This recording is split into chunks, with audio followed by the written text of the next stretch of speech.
o brinde que quebrou o copo. O restaurante estava cheio daquele brilho falso de aniversários forçados, velas tremeluzindo sobre o bolo de chocolate meio derretido, garrafas de vinho pela metade, risadas que soavam como vidro quebrando de leve. Eu sorria, porque era isso que se fazia.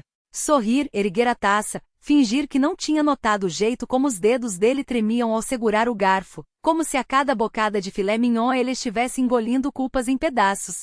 Até que veio o brinde. Meu marido se levantou, o tecido da camisa social colado nas costas suadas, como se o ar-condicionado tivesse desistido só para ele. Com a taça de cristal na mão, aquele mesmo conjunto que ganhamos no casamento, que eu lavei 1000 vezes enquanto ele dizia estar trabalhando até tarde, ele olhou para mim. Ou melhor, olhou através de mim, como fazia nos últimos meses, como se eu fosse uma janela embaçada pela qual ele só enxergava a própria sombra. A minha mulher começou, voz grossa de quem já bebeu demais ou mentiu demais, não tinha certeza qual dos dois. Por aguentar tudo que eu não mereço. Um silêncio côncavo se abriu na mesa. Minha cunhada engasgou com o vinho. A amante dele, sim, ela estava lá, sentada 3 cadeiras à direita, com aquele vestido vermelho que gritava, olha pra mim, enquanto fingia digitar no celular. Levantou os olhos por um segundo. Só um. O suficiente para que eu visse o sorriso presunçoso se apagar quando nossos olhares se cruzaram. Eu não pisquei. Que bonito, disse, passando os dedos pela borda da taça, sentindo o frio do cristal como uma faca sem corte. Mas acho que você esqueceu de mencionar quem te ensinou a não merecer nada. O garfo de Samuel caiu no prato. Meu marido empalideceu, os lábios se movendo sem som, como um peixe fora d'água. Eu me levantei devagar, o vestido justo marcando cada respiração que eu não deixava escapar. A amante recostou-se na cadeira, os dedos apertando a bolsa como se fosse um colete salva-vidas. Vamos, querido, falei baixinho, só para ele. Conta para todo mundo como a sua paciência acabou na cama dela. Ou será que foi na minha que você aprendeu a ser tão grato? Ele tremia. Não era o álcool. Era o medo, aquele mesmo que eu tinha engolido por meses, que agora voltava para ele como um bumerangue de vidro. Os olhos dela arderam, mas ela não disse nada. Ninguém disse. Só o som do meu salto batendo no chão, 1, 2 vezes, enquanto eu me aproximava dele. Feliz aniversário, amor, sussurrei, tão perto que meu hálito queimou sua bochecha. Espero que a próxima vez que você fizer um brinde seja sozinho. E então, sem pressa, virei as costas. Não para ele. Não para ela. Para a porta, para a rua, para o ar da noite que finalmente não cheirava a mentira. Atrás de mim, ouvi o barulho de uma cadeira arrastando no chão. Alguém, talvez ele, talvez ela, tentou me chamar. Mas eu já tinha aprendido, algumas coisas quando quebram, não podem ser coladas de volta. E algumas pessoas quando caem não merecem ser pegas. A rua estava úmida, como se a cidade tivesse chorado por mim horas antes. As luzes dos postes tremeluziam, refletindo poças que distorciam meu rosto cada vez que eu passava por elas. Não olhei para trás. Não havia nada ali que valesse a pena guardar. O táxi estava estacionado meio quadra abaixo, com o motor ligado e a fumaça do cigarro do motorista escapando pela janela entreaberta. Ele não perguntou nada quando entrei, só assentiu ao ver meu rosto no retrovisor. Talvez já tivesse visto essa cena antes. Talvez todos tivessem. Para onde? Sua voz era áspera, mas sem curiosidade.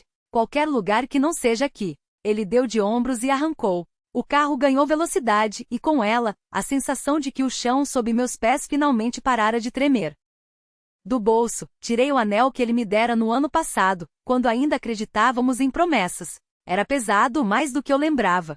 Ou talvez fosse o peso de todas as vezes que eu tinha engolido o orgulho, a raiva, a vergonha de saber que enquanto eu contava os minutos até chegar em casa, ele contava os segundos até me trair. A janela estava aberta o suficiente.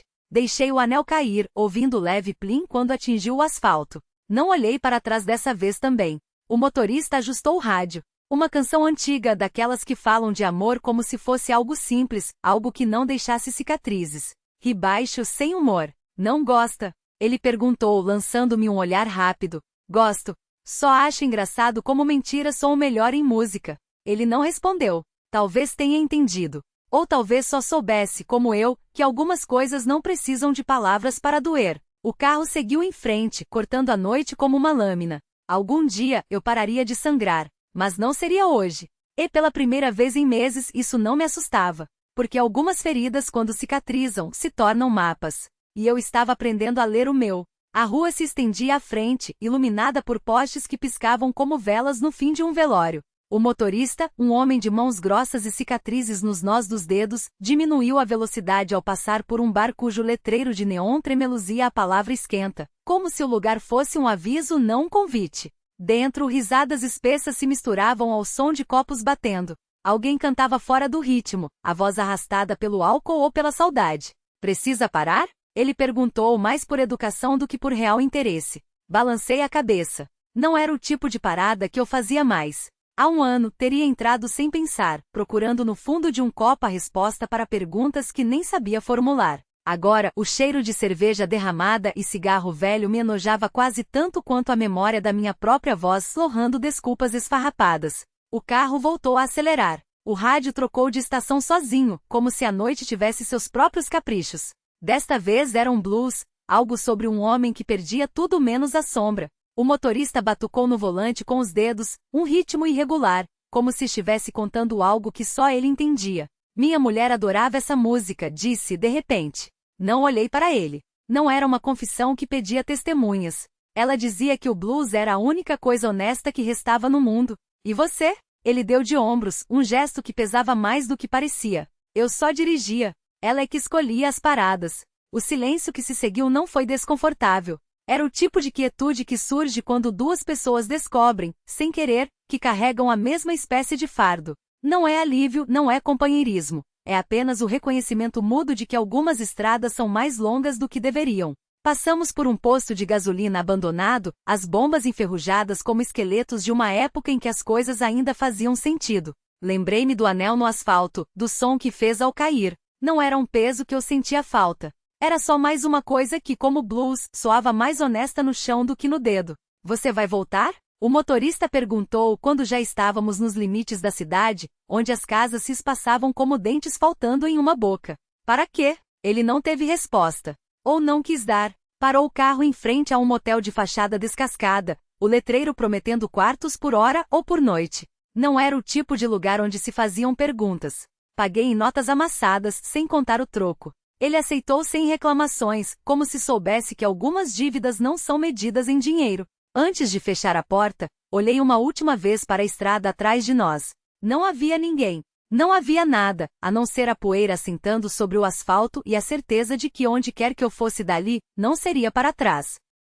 O quarto cheirava a desinfetante barato e mentira. Deitei na cama sem tirar os sapatos, as molas do colchão gemendo como se estivessem cansadas de segredos alheios.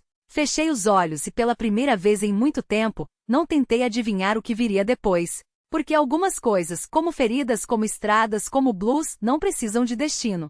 Precisam só de quem as percorra. E eu ainda estava aqui. Ainda dirigindo. Ainda sangrando sim, mas menos do que ontem. E por enquanto, isso bastava. A noite caiu sem aviso, como sempre faz nas cidades pequenas onde as luzes da rua são mais um aviso do que uma promessa.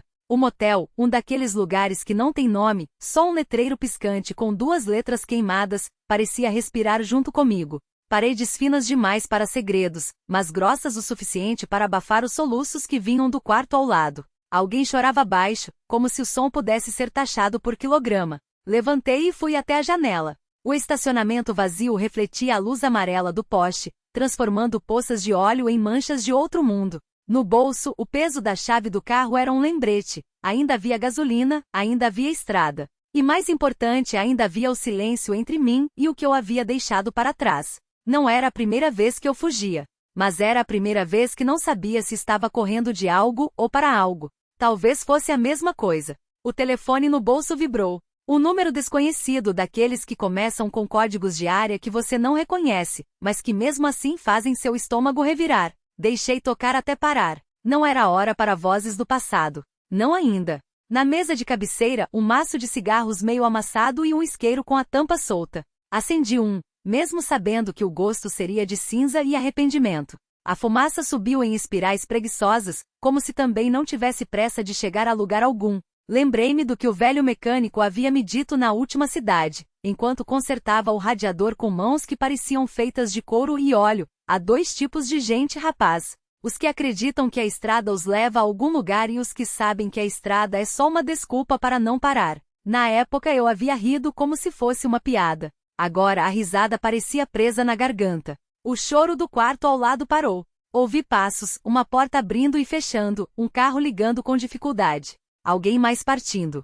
Alguém mais como eu, que havia aprendido que há dívidas que não se pagam com dinheiro, mas com quilômetros. Com noites em quartos que cheiram a desinfetante. Com o peso de não olhar para trás. Deitei de novo, desta vez tirando os sapatos. O colchão gemeu, mas dessa vez não era de segredos.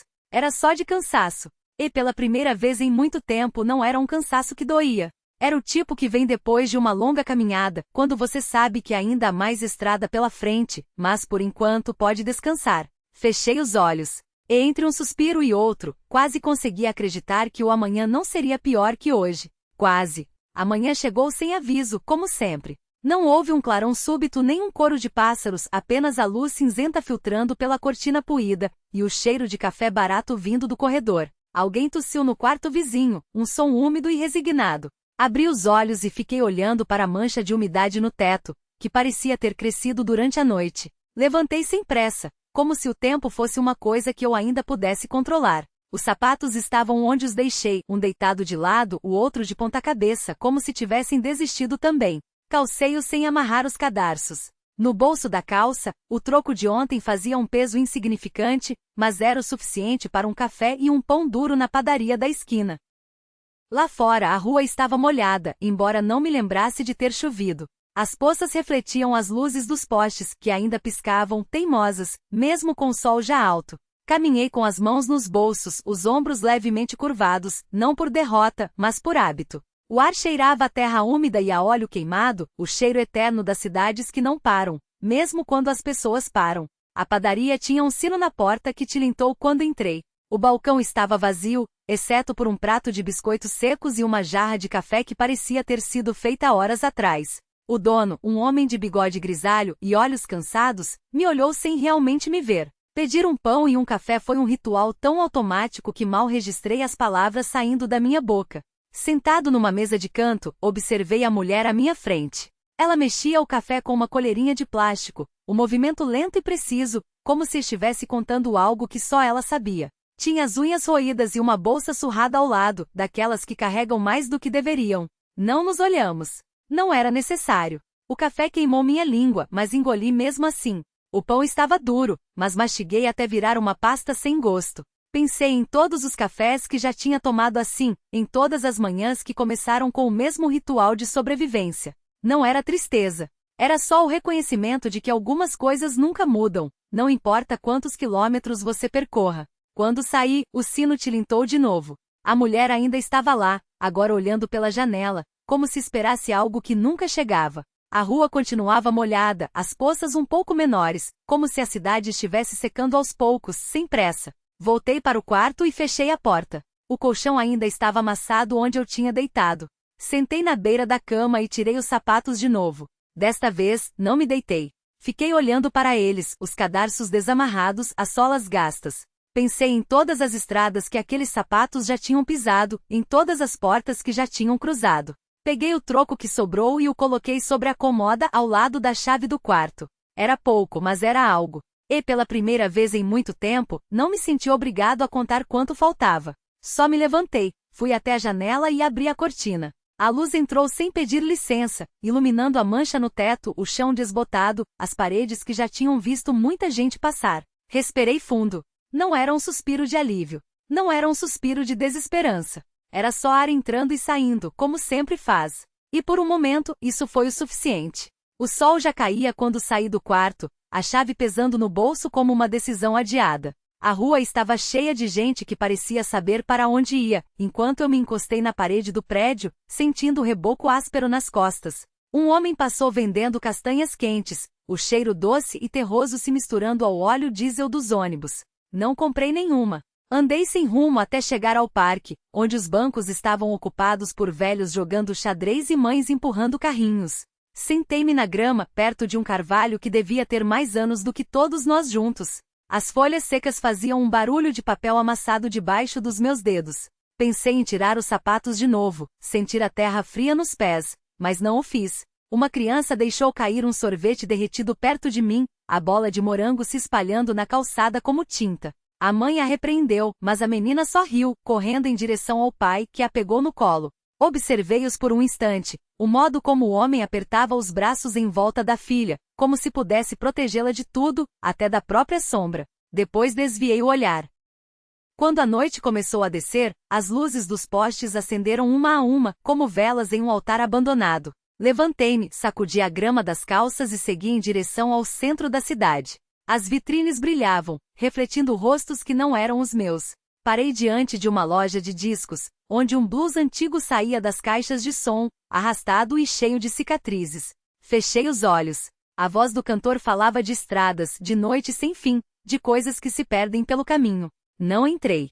Segui andando até chegar ao bar onde costumava parar nos dias em que o dinheiro dava para mais do que pão e café. O balcão estava vazio, exceto por um homem de terno surrado que bebia uísque puro, olhando para o fundo do copo como se lá estivesse escrito o seu futuro. Sentei-me 2 cadeiras além dele, pedi uma cerveja. O garçom não me reconheceu, ou fingiu não reconhecer. O primeiro gole foi amargo, mas os seguintes desceram mais fácil. Não era uma bebida para matar a sede, e sim para afogar o que quer que estivesse subindo pela garganta. O homem de terno olhou para mim, ergueu o copo num brinde silencioso. Retribui com um aceno de cabeça. Também é uma daquelas noites? Perguntou a voz rouca como lixa. Não respondi. Não precisava. Ele assentiu como se já soubesse a resposta, e voltou a se concentrar no uísque. Ficamos assim por um tempo, 2 estranhos dividindo o mesmo silêncio, cada um com suas contas a acertar. Quando saí, a rua estava mais quieta, as luzes mais fracas. O ar cheirava a chuva próxima.